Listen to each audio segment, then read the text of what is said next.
최근 들어 더 심각해지는 교권 침해 사건 관련 얘기인데요. 요즘 계속해서 뉴스에 나오는데 초등학생이 교감 선생님의 뺨을 점프해가면서 때리는 장면, 참 이거 보는 것만으로도 마음이 불편합니다. 교육부가 교권보호 대책으로 지난 3월부터 학교별로 설치된 교권보호위원회를 각 시도의 교육지원청에서 한데 묶어서 관리하도록 했죠.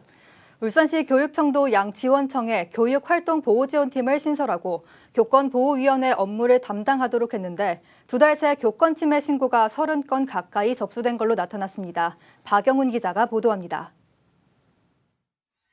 학교 복도에서 초등학교 3학년 학생이 교감 선생님에게 폭언을 합니다.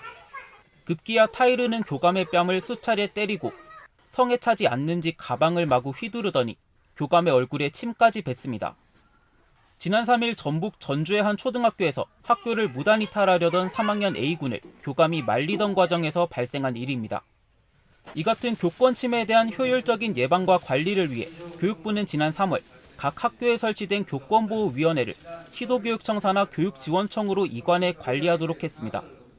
이에 울산시 교육청도 강북과 강남 양 지원청에 교육활동보호 지원팀을 신설하고 교권보호위원회 업무를 이관했습니다. 이후 2달간 지원청에 들어온 교권 침해 신고는 28건. 학생이 교사를 폭행하거나 교사에게 폭언, 욕설을 하는 등 교사의 정당한 지도에 불응하는 경우가 대부분이었습니다. 교육활동보호지원팀이 신설되기 전 지난 2023학년도에 접수된 울산 지역 교권 침해 신고는 124건인데 사실상 신고 건수는 예년과 비슷한 수준인 겁니다. 교육청은 지원팀 신설에도 반복되는 교권 침해 사례를 줄이기 위해 오랜 예방 활동에 더욱 집중하겠다는 방침입니다. 찾아가는 교권보호 연수가 보통 이제 작년에도 있었고 올해도 있는데 거기에서 이제 교육활동 보호 역량 강화 프로그램이라고 해서 올해 새롭게 예방 역량을 높이기 위해서 새로 이제 들여온 프로그램이고. 하지만 교육 현장에선 신설된 교육활동보호 지원팀의 업무 처리에 대한 불만도 나옵니다.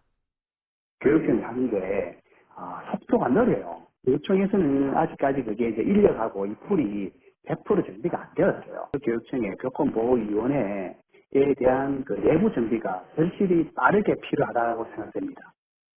교육부가 지난해 서희초 교사 사망 사건 이후 다양한 대책을 내놓고 있지만 교권 침해는 여전히 반복되고 있는 상황. 교육부의 교권보호 대책이 실효성을 얻지 못하고 있는 상황에서 교육청에 보다 다양한 지원책이 필요해 보입니다. JCN 뉴스 박영훈입니다.